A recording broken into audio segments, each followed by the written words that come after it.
আসসালামু আলাইকুম প্রিয় শিক্ষার্থী বন্ধুরা, সবাইকে স্বাগতম। আজকের আমার এই ক্লাসের আলোচ্য বিষয় হিসাব বিজ্ঞান দ্বিতীয় পত্র অষ্টম অধ্যায়ের মাল খতিয়ান প্রস্তুত সংক্রান্ত, বিশেষ করে ঢাকা, যশোর, সিলেট ও দিনাজপুর বোর্ড 2018 সালে যে প্রশ্নটি এসেছিল ফিফো পদ্ধতি এবং অ্যাভারেজ পদ্ধতিতে, সেই প্রশ্নটির সঠিক সমাধানের চেষ্টা করব। তো আলোচনায় তোমাদের সাথে আছি আমি মোহাম্মদ সিরাজুল ইসলাম, বরিশাল সরকারি model school and college, Barishal. তো প্রিয় শিক্ষার্থী বন্ধুরা, এই যে প্রশ্নটি তোমাদের সামনে আমি উপস্থাপন করেছি, তো এখানে বলেছে মলয় লিমিটেডের মার্চ মাসের মজুদ পণ্য এবং কারখানায় ইস্যুকরণ সংক্রান্ত কিছু লেনদেন এখানে উপস্থাপন করা হয়েছে। তো এই লেনদেনগুলির পরিপ্রেক্ষিতে আমাদের ক নাম্বারে বলেছে মলয় লিমিটেডের মার্চ মাসের মোট ক্রয় নির্ণয় করো। তো মোট ক্রয়ের পরিমাণ নির্ণয় করতে যেহেতু বলেছে, শুধুমাত্র এখান থেকে যেগুলি ক্রয় করা হয়েছে সেগুলি হিসাবভুক্ত হবে। যেমন আমাদের মোট ক্রয় বলেছে, সেজন্য আমরা এই যে এখানে একটি ক্রয় করেছে, 4 তারিখে 800 একক ক্রয় করা হয়েছে, 16 তারিখে 1200 একক ক্রয় করা হয়েছে, এই দুটো যোগ করলে আমাদের মোট ক্রয়ের পরিমাণ হবে। তো চলো আমরা তথ্যের আলোকে ছক ব্যবহার করে ক নাম্বারের সমস্যা সমাধান করার চেষ্টা করি। তো এই যে লক্ষ্য করি, ক নাম্বারের সমাধানের জন্য এই ধরনের আমরা ছক অঙ্কন করতে পারি। আর উদ্দীপকের অংশটা আমি আবার উপরে নিয়ে এসে রেখেছি। আমাদের উত্তর মূলত এইখান থেকে শুরু, কিন্তু আমি যাতে সহজেই এইটা দেখে অঙ্ক করতে পারি সেজন্য উদ্দীপকটা নিয়ে এসেছি, তোমরা যাতে সহজেই বুঝতে পারো। তো ছকের মধ্যে আমরা লিখতে পারি তারিখ বিবরণ, একক, দর, মূল্য। তো প্রথমে আমরা তারিখের ঘরে লিখব 2017 মার্চ, এই যে 4 তারিখ আমি লাল কালার দিয়ে রেখেছি, যে দুটো এখানে অন্তর্ভুক্ত হবে। ক্রয় কত একক? 800 একক, প্রতি একক 10 টাকা দর, তাহলে এইখানে লিখব 800, এককের ঘরে লিখব 800, দরের ঘরে লিখব 10, আর 800কে 10 দিয়ে গুণ করে আমাদের মোট হবে 8000 টাকা। তারপরে আরেকটি ক্রয় ছিল 16 তারিখ, এখানে লিখব, এখানে ছিল যে 1200 একক, একক প্রতি দর 12 টাকা, তাহলে 1200 একক এই ক্রয় লিখবে এখানে, এখানে 1200 একক লিখব, আর এই 12 টাকা দর দরের ঘরে লিখব। 1200কে যদি 12 দিয়ে গুণ করি তাহলে 14400 টাকা হবে। তারপরে আমরা এখানে কি করব, মোট যোগ করে এখানে হবে 2000 একক, আর এইখানে হবে সম্ভবত 22400। দুই দিকে আবার এখানে আমরা ডাবল দাগ দিয়ে দিব। আবারও বলি বিষয়টা, যে দুইটা ক্রয় করেছিলাম সেই দুইটা ক্রয় এখানে লিখেছি, এককের ঘরে, দর দরের ঘরে, এই দুটো গুণ করে এখানে লিখেছি। আবার ক্রয় 1200 একক, এককের ঘরে লিখেছি, দরের ঘরে লিখেছি, এই দুটো গুণ করে এখানে লিখেছি। পরে এখানে দাগ দিয়ে আমরা কি করেছি, এই দুটো যোগ করে এখানে লিখেছি, এই দুটো যোগ করে এখানে লিখেছি। অর্থাৎ আমাদের মোট ক্রয় করেছি 2000 একক, যার মোট মূল্য 22400 টাকা।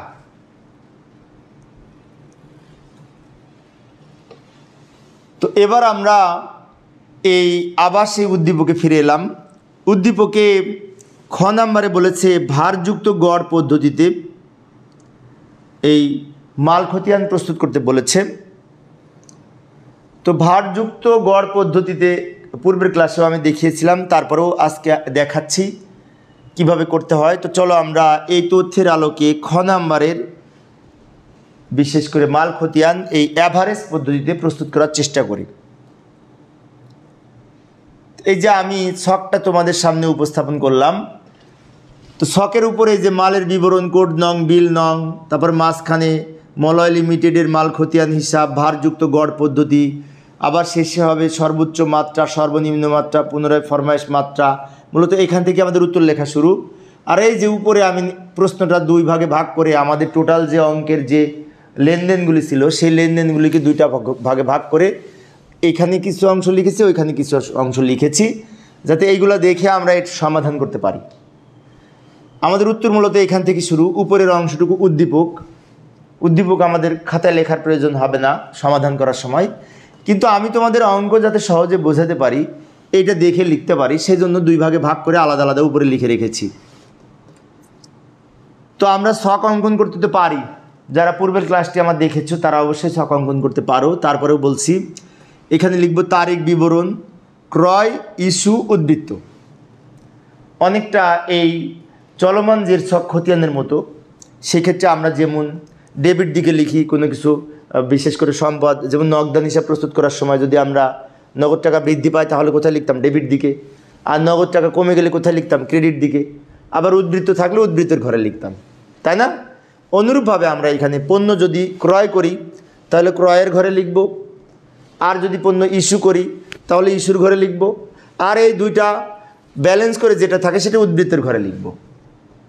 ক্রয় করলে উদ্বৃত্ত বাড়বে, ইস্যু করলে উদ্বৃত্ত কমে যাবে, এই বিষয়টা আমরা খেয়াল রাখব। এখন অঙ্ক শুরু করব। প্রথমে কি লিখব? প্রথমে লিখব এই যে প্রারম্ভিক উদ্বৃত্ত 2017 মার্চ 1, 2017 মার্চ 1 তারিখ প্রারম্ভিক মজুদ। প্রারম্ভিক মজুদ এখানে একটু উপরে লিখতে হয়েছে, কেননা আমাদের জায়গা সেভ করার জন্য উপরে নিয়ে গেছি। এই যে এখানে বলেছে 400 একক প্রতি একক 9 টাকা দরে। তাহলে আমরা 400 একক কোথায় লিখব? এখানে ক্রয়, ইস্যু, উদ্বৃত্ত তিনটা অংশ আছে। আমরা এই উদ্বৃত্তের অংশের ঘরে এই মজুদ এককটা লিখব। কিভাবে? লক্ষ্য করি। এককের ঘরে লিখব 400 একক, একক প্রতি দর 9 টাকা লিখব দরের ঘরে, আর এই দুইটা গুণ করে শেষের ঘরে বসবে। 4 9 36, 3600 টাকা। আবারও বলি বিষয়টা, প্রারম্ভিক মজুদ বিবরণীর ঘরে লিখব, আর মজুদ এই উদ্বৃত্তের ঘরে লিখব একক 400 এককের ঘরে, একক প্রতি 9 টাকা দরে লিখব দরের ঘরে। এই দুটো গুণ করে শেষের ঘরে নিয়ে যাব। তারপরে আমরা এইখানে আবার একটি দাগ দিব। দাগ দেওয়ার পরে আমরা 4 তারিখ এবার লিখব। 4 তারিখে কি বলেছে? ক্রয় করেছে। খুব ভালো করে লক্ষ্য করি, অ্যাভারেজ পদ্ধতি বা ভারযুক্ত গড় পদ্ধতিতে আমাদের যখন ক্রয় করি তখন ক্রয়ের ঘরে লেখার পরে এখানে কিন্তু ওই দামটা গড় করে লিখতে হবে। সেজন্য আমরা প্রথমে এখানে লিখব ক্রয় কত একক? 800 একক। এই ক্রয়ের ঘরের পরিমাণের ঘরে লিখব 800 একক, আর দরের ঘরে লিখব এই 10 টাকা। 800কে যদি 10 দিয়ে গুণ করি তাহলে 8000 টাকা হয়। এবার কি করব? এবার আমরা ক্রয় করলে উদ্বৃত্ত বেড়ে যাবে। আবার বলি, ক্রয় করলে আমাদের জের বা উদ্বৃত্ত বৃদ্ধি পাবে। সেজন্য আমরা এইখানে লেখার সময় কিভাবে লিখব? এখানে আগে আমাদের উদ্বৃত্ত ছিল কত? 400 একক। আবার ক্রয় করলাম কত? 800 একক। তাহলে এই 400 একক এবং 800 একক, 400 আর 800, প্রথম লাইন আর প্রথম লাইন, অর্থাৎ প্রথম কলাম আর প্রথম কলাম, এই দুটো যোগ করে 400 একক আর এই 800 একক 1200 একক হয়, এখানে লিখব। তারপর আমরা এই যে দর আছে, দরের ঘরটা এখন ফাঁকা রাখবো, দরটা শেষে লিখব। গড় পদ্ধতিতে আমরা যখন ক্রয় করব তখন নতুন এখানে রেট তৈরি হবে একটা। দর এই 9 টাকাও হবে না, 10 টাকাও হবে না, তাহলে কত টাকা হবে? সেই টাকাটা আমরা এখানে বের করে লিখব। কি করলাম আবার বলি, এই পরিমাণের 400 একক ছিল, তার সাথে আরও 800 একক যোগ করে মোট আমাদের হলো 1200 একক। আর এই 400 এককের মোট দাম ছিল কত? 3600। আবার আমরা নতুন যেটি কিনেছি 800 একক, তার দাম হচ্ছে 8000। তাহলে 3600 আর 8000 এই টাকা আর টাকা যোগ করে এই টাকার ঘরে লিখব। বিষয়টি আবার বলছি, লক্ষ্য করি। পরিমাণে 400 একক আর এই 800 একক যোগ করে এককের ঘরে লিখেছি। টাকা 3600 টাকা আর এই 8000 টাকা যোগ করে মোট টাকার ঘরের শেষে লিখেছি। এবার দর লিখব। দর কিভাবে লিখব? 1200 একক এর দাম যদি এত টাকা হয়, 1 একক এর দাম কত? তাহলে আমরা এই টাকাটাকে 1200 একক দিয়ে ভাগ করে, এই 11600কে 1200 দিয়ে ভাগ করে এইখানে টাকা বসবে। আমরা ক্যালকুলেটরের মাধ্যমে যদি এইটা ভাগ এইটা সমাধান করি তাহলে এই টাকাটা হবে 9.666। আরও 6 ছিল, আমি 3টা 6 লিখেছি। এখানে পয়েন্টের পরে কমপক্ষে 3 সংখ্যা লিখলে আমাদের ফলাফলটা অ্যাকুরেট হয়। আর পয়েন্টের পরে যদি 2 সংখ্যা লিখি, 6 6 অথবা এখানে 6 7 লিখি, তাহলে কিন্তু আমাদের উত্তর পরিবর্তন হওয়ার সম্ভাবনা বেশি। কেননা একক এই অংশটা যেহেতু এটির সাথে গুণ করব, তা এখানে যদি আমরা 3 সংখ্যা না নিই তাহলে অনেক সময় গুণফলে এখানে উত্তর মেলে না। সেজন্য আমরা চেষ্টা করব এটা ভাগ করে যদি পয়েন্ট আসে পয়েন্টের পরে 3 সংখ্যা পর্যন্ত লিখব। তো এইভাবে আমরা গড় দাম নির্ণয় করলাম। এবার আমরা আবার দাগ দিব। দাগ দেওয়ার পরে 10 তারিখে ইস্যু করেছে, এই যে ইস্যু 800, তাহলে আবার আমরা 10 তারিখ লিখব, এখানে লিখব ইস্যু। এখন ইস্যু করলে তো এই ইস্যুর ঘরে বসবে 800 একক, একবারে ইস্যু করব। কয় টাকা দাম হবে, তাই না? দাম হবে এই যে এখানে যে রেটটি আছে, এইখানে যে রেট আছে সেই রেটটা এখানে বসবে, এই রেটটাই এইখানে বসবে। কেননা আমাদের 1200 একক আছে, তার মধ্যে 800 একক বিক্রি করতে পারবো, সেজন্য 800 লিখব এই রেটে। এবার 800কে এটা দিয়ে যদি গুণ করি যা হবে এইখানে লিখব 7733 টাকা। এখন উদ্বৃত্তের ঘরে কিভাবে লিখব? 1200-র মধ্যে 800 একক যদি বিক্রি করে দিই তাহলে আর কত থাকে? 1200 থেকে 800 বিয়োগ করে 400 একক থাকে। দাম যা ছিল সেই দামটাই লিখব, আর এইটাকে এটা দিয়ে গুণ করে এখানে টাকা লিখব। আবার বলি, একটু খেয়াল করি, ব্যাকে যাচ্ছি আমি। উদ্বৃত্ততে কত লিখব? 1200 থেকে 800 বিয়োগ করে 400 একক এইখানে লিখব, দাম যা আছে তাই লিখব, এই দুটো গুণ করে শেষের ঘরে টাকা লিখব। আবার দাগ দিয়ে দিব। 16 তারিখ আবার ক্রয় করেছে, ভালো করে পড়ি। 16 তারিখ ক্রয় করেছে 1200 একক, প্রতি একক 12 টাকা দর। তাহলে আমরা এখানে 16 তারিখ লিখব। লেখার পরে আমরা এই 1200 এখানে ক্রয় লিখব, 1200 একক এককের ঘরে লিখব, একক প্রতি দর 12 টাকা এখানে লিখব। 1200কে 12 দিয়ে গুণ করলে 14,400 টাকা হবে। ক্রয়ের ঘরে লিখলাম। তো এখানে যেমনভাবে করেছিলাম এখানেও সেভাবে করব। কিভাবে? এখানে আমাদের কত একক আছে উদ্বৃত্ত লাস্টে, আমি যখন এইটা করব তখন এর আগের লাইনটা ফলো করব। তাহলে আমাদের মোট পূর্বে এগুলো যোগ বিয়োগ করে আমাদের 400 একক ছিল, আর একক আবার 1200 একক ক্রয় করলাম, 400 আর 1200 যোগ করে 1600 একক এখানে হবে। আবারও বলছি, আমাদের উদ্বৃত্ত ছিল 400 একক, আর ক্রয় করলাম 1200 একক, 400 আর 1200 যোগ করলে 1600 একক হলো। দরটা আমরা পরে লিখব, কেননা গড় পদ্ধতিতে দরটা পরে বের করতে হয়। তাহলে আমরা এই শেষের ঘরে টাকা লিখব। কিভাবে? আগে এখানে 400 এককের দাম ছিল এই 3867 টাকা, এইটার সাথে এই টাকার সাথে এই টাকা যোগ হবে, এই টাকার সাথে এই টাকা যোগ হবে, টাকা টাকা যোগ করে এই টাকার ঘরে বসবে। আবারও বলছি, ক্রয় করলে এখানে বৃদ্ধি পাবে। কিভাবে? একক আর এই একক, পরিমাণ পরিমাণ দুইটা যোগ করে পরিমাণের ঘরে বসবে, টাকা টাকা দুইটা যোগ করে টাকার ঘরে বসবে, দুই প্রান্তে। মাঝখানে রেটটা পরে বের হবে, অর্থাৎ 1600 এককের দাম এত টাকা, এক এককের দাম কত, তখন এই টাকাটাকে 1600 দিয়ে ভাগ করে এই টাকাটা পাবো।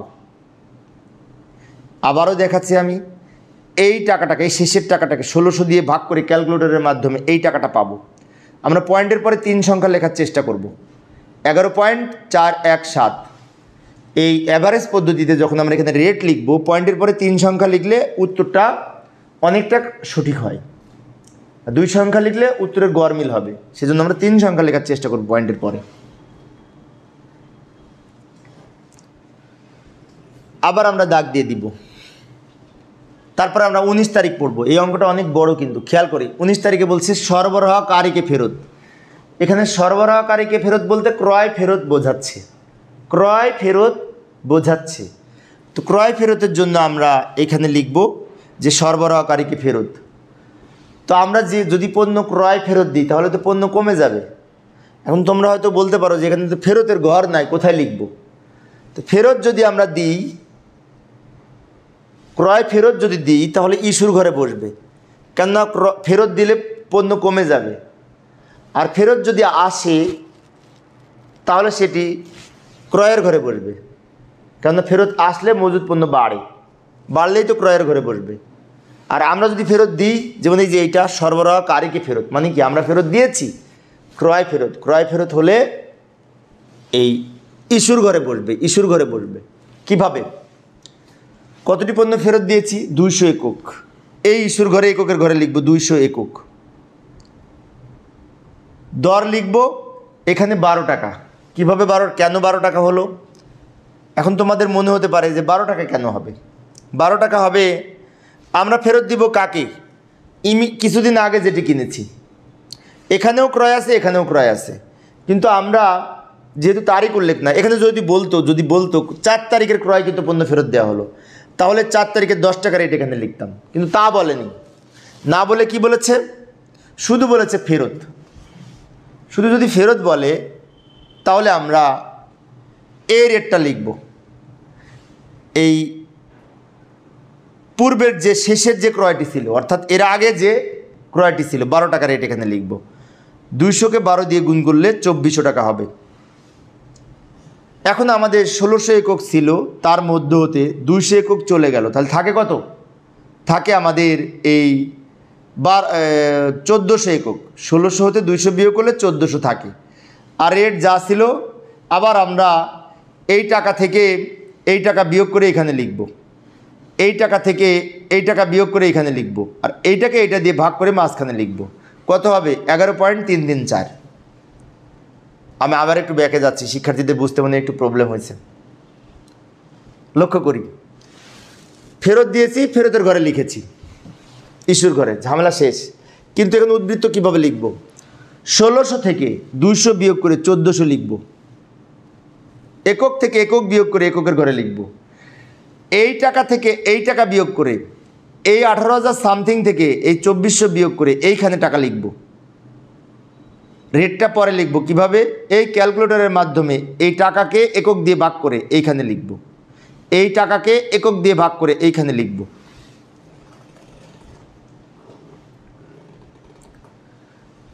আবার দাগ দিব। দাগ দেওয়ার পরে 25 তারিখ আবার ইস্যু করেছে, এইখানে লিখব 25 তারিখ ইস্যু। কত একক? 800 একক। তো ইস্যু করলে তো এই ইস্যুর ঘরে লিখব 800 একক, এটা সহজ। দর কত হবে? এই যে দরটা আছে সেই দরটা লিখব, কেননা আমরা সব সময় যখন ইস্যু করব তখন দেখব উদ্বৃত্তে কত আছে। উদ্বৃত্ত যা আছে উদ্বৃত্তের মধ্যে থেকেই তো আমরা ইস্যু করব। সেই জন্য 800 একক ইস্যু করলাম, দর হবে এই টাকাটা, এটা গুণ করে এখানে লিখব।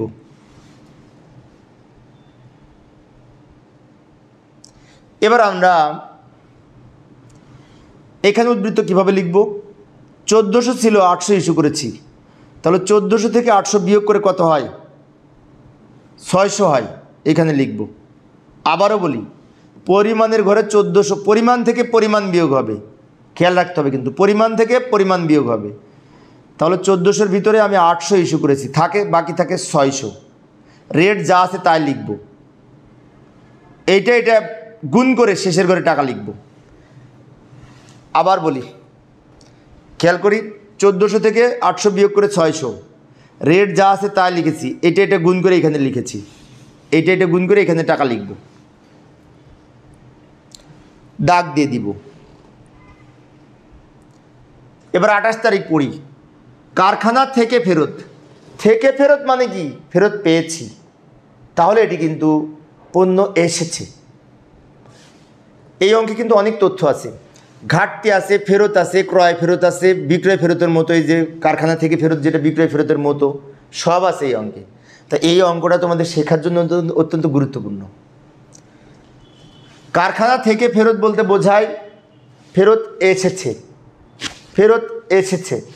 সেজন্য আমরা এখানে লিখব কারখানা থেকে ফেরত। কারখানা থেকে যদি পণ্য ফেরত আসে তাহলে তো মজুদ পণ্য বেড়ে যাবে, বৃদ্ধি পাবে কাঁচামাল, আমার মজুদ। সেজন্য এই ক্রয়ের ঘরে লিখব এই ফেরতটা 200 একক। রেট কত হবে, তাই না? রেট হবে এই রেটটা হবে। রেট কত হবে? রেট এই রেটটা হবে। কিছুদিন আগে আমরা, অর্থাৎ এই তারিখের আগে যে রেটটা ছিল, যে রেটে ইস্যু করেছি সেই রেটটা হবে, এই যে এই রেটটা। 11.334 11.334। এবার এটা গুণ করে এখানে টাকা বসবে, অর্থাৎ কারখানা থেকে ফেরত আসলে মজুদ পণ্য বেড়ে যায়, কারণ ওটা ফেরত এসেছে, সেজন্য আমরা ক্রয়ের ঘরে লিখব। এবার আমরা জেরো কিন্তু বেড়ে যাবে কিভাবে, 600 আর এই 200, 600 আর এই 200 যোগ করে এখানে লিখব 800, আর এই টাকা আর এই টাকা দুইটা টাকা যোগ করে টাকার ঘরে লিখব, আর এটাকে ভাগ করলে এটাই পাবো। অথবা আমরা যেহেতু রেট দুইটা এক সেম, সেই জন্য এই 600 আর 800 যোগ করে 600 আর 200 যোগ করে 800 হলো, রেট যা আছে তাই বসবে, কেননা দুইটা রেট এক, আর এই দুইটা গুণ করে এখানে লিখব।